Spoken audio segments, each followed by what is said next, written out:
नमस्कार दोस्तों। ही resto channel में आपका स्वागत है।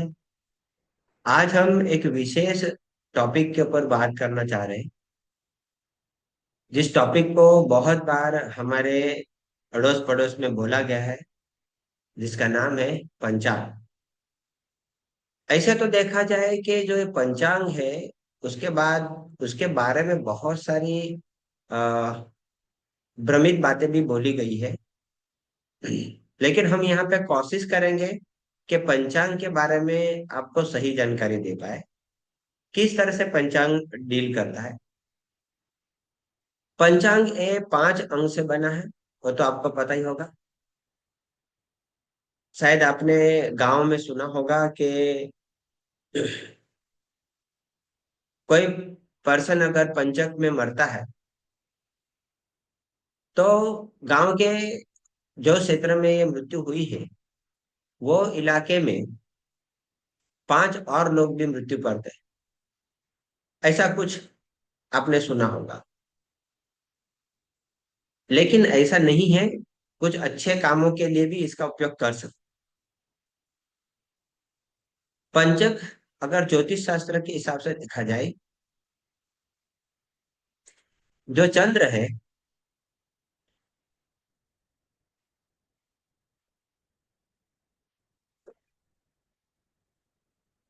सॉरी,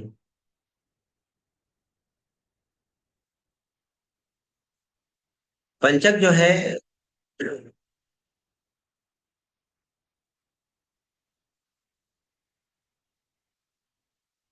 चंद्र नक्षत्र से काउंटिंग में ली जाती है। चंद्र नक्षत्र जो है धनिष्ठा के तृतीय चरण से चालू होता है। तो धनिष्ठा पहला, शतभिषा, पूर्व भाद्रपद, उत्तर भाद्रपद और रेवती, ऐसे ये 5 नक्षत्रों के आधार पर जब चंद्र का भ्रमण रहता है, तो उसको काल पंचक कहते हैं। या आप बोल सकते हैं राशि के हिसाब से, मतलब कुंभ और मीन राशि में जब भ्रमण रहता है, तो ये पंचक देखने को मिलता है। ये लगभग 2.5 5 दिन तक रहेगा, 5 दिन तक देखने को मिलेगा। तो चरण वाइज भी वो कम होते जाएंगे, मतलब चौथा चरण है उसका, तीसरा चरण है, दूसरा चरण है, पहला चरण है, कि कौन सा है। बराबर। तो पंचक में जो ये 5 नक्षत्र की हम बात की, कि कोई भी घटना या कोई भी कार्य हम कर रहे हैं, और वो जिस नक्षत्र में हम कार्य कर रहे हैं, उसके हिसाब से उसका इफेक्ट देखने को मिलता है। पंचक अगर घनिष्ठा नक्षत्र में है, तो आदमी को हमेशा आग का भय रहेगा। ठीक है। अगर सदभिधा सदभिषा नक्षत्र में है, तो झगड़ा, कलह, कंकास, ऐसा होने की संभावना है। पूर्व भाद्रपद में अगर आप कोई दवाई ले रहे हैं, तो रोग कम होने के बजाय बढ़ जाता है।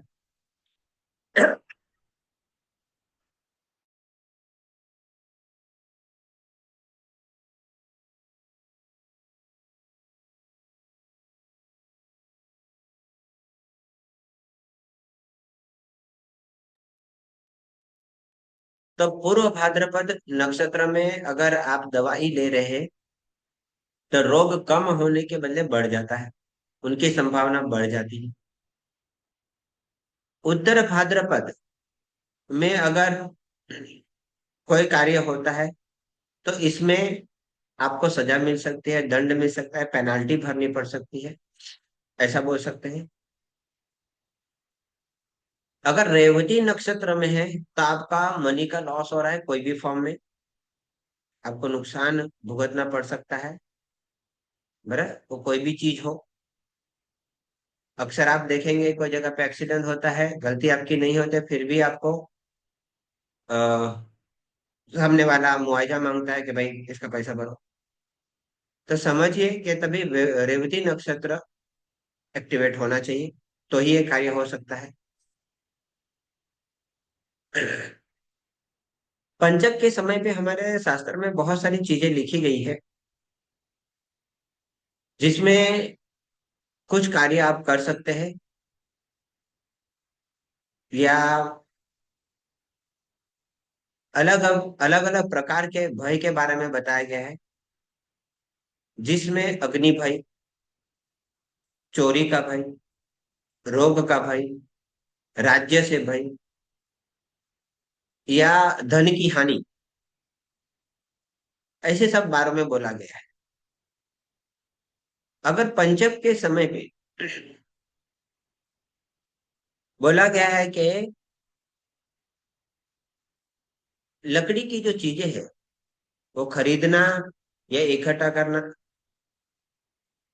ये कार्य, या मकान बनाने का, उसकी छतें निर्माण करने का, या आदमी की कोई डेथ हुई तो जलाने जा रहे हैं तो शव जलाने का, या फर्नीचर बनाने का, क्या खास रूप से दक्षिण दिशा की जो यात्रा है उसके समय पे पंचक थोड़ा सोच के जाना चाहिए। पंचक जैसे मैंने बताया, जो नक्षत्र से चालू होकर रेवती नक्षत्र की तरफ जा रहा है, तो ये 5 दिन के समय पे आपको खास कार्य करने से पहले सोचना चाहिए। इतना ही नहीं, शास्त्र में यह भी मेंशन है कि अगर कोई पंचक के समय पे अशुभ कार्य हुआ है तो 5 गुना अशुभ होगा। लेकिन अगर उसका ठीक उल्टा समझे कि अगर कोई शुभ कार्य हुआ है तो 5 गुना शुभ मिलेगा। तो ऐसा एग्जाम्पल देखा जाए कि मैं पंचक के समय पे अगर आप कोई जगह पे विवाह का प्रस्ताव रख रहे हैं, तो समझिए कि आप जिस नक्षत्र चरण में होगा, मतलब धनिष्ठा से रेवती, मतलब धनिष्ठा में उसकी जो इंटेंसिटी रहेगी वो 5 गुना रहेगी, बराबर। शतभिषा में 4, पूर्व भाद्रपद में 3, उत्तर भाद्रपद में 2, और रेवती में 1 है। तो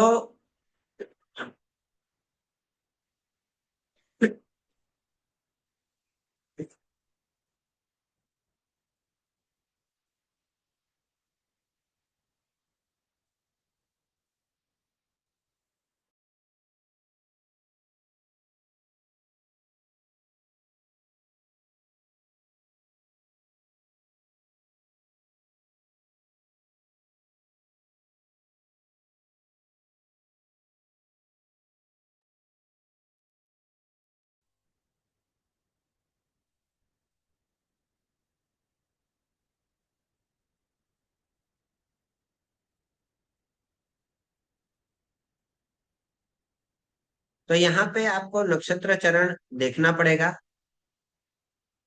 कि कौन सा नक्षत्र चल रहा है उस दिन, उसके हिसाब से आपको समझना रहेगा कि वो जो प्रस्ताव है आप एक बार करना पड़ेगा, या 5 बार, 4 बार, 3 बार, 2 बार, वो नक्षत्र के हिसाब से।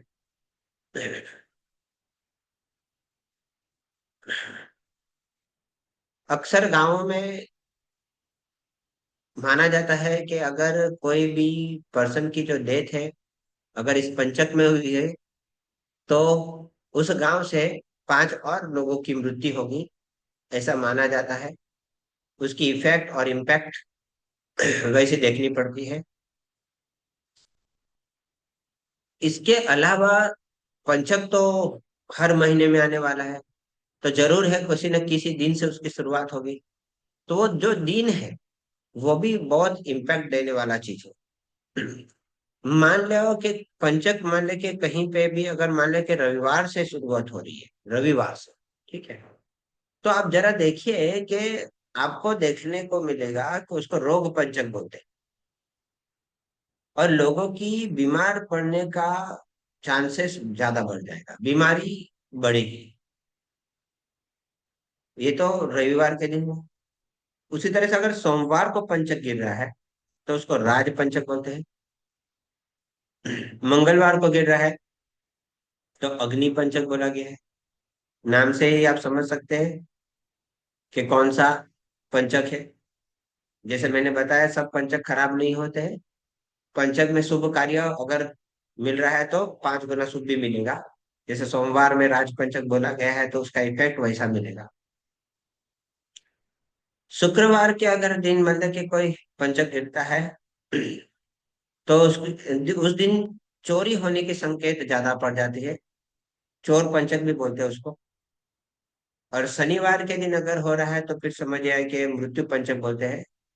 जो पीड़ित व्यक्ति रहते हैं उनकी मृत्यु ज्यादातर इस टाइम पे होने के चांसेस है। तो रविवार, सोमवार, मंगलवार, शुक्रवार और शनिवार हम लोगों ने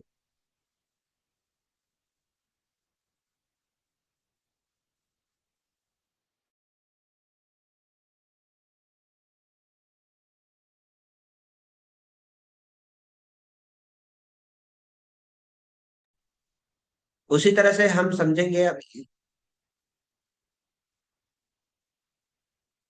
उसी तरह से हम समझेंगे अभी के बुधवार के दिन या गुरुवार के दिन अगर पंचक की शुरुआत होती है तो जो हम लोग ने बहुत सारी चीजें हो रही है वो इतनी तकलीफ नहीं देगी। ऐसा हम बोल सकते हैं।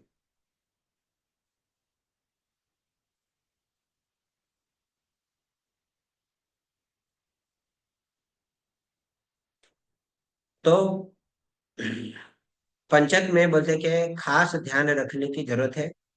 पंचक किस तरह से काम करता है, पंचक किस तरह से उपयोग में रहना चाहिए। गरुड़ पुराण में उसके बारे में बहुत सारी चीजें जानकारी देखने को मिलती है। बराबर। पंचक दोष समाप्त हो जाए तब तक थोड़ा नियम नियम का पालन करना पड़ेगा। देह संस्कार के समय भी इनका खास ध्यान रखा गया है अगर किसी की मृत्यु इस पंचक के समय पे होती है। बराबर। तो हमने ये पंचक की जानकारी देने की कोशिश की। अब सोचिए, अगर पंचक है तो कोई शुभ कार्य करना है तो आप इसमें ले सकते हैं। बराबर। वो भी हो सकता है, शास्त्र में उसका उल्लेख है। और बाकी कार्य के लिए आप जरा सोच के कार्य करें पंचक में तो अच्छा रहता है। पंचक में अगर आप सपोज गोल्ड खरीदते हैं, एक अच्छा रेमेडी है। आप अप्लाई कर सकते हैं। मैंने खुद इसको आजमाया है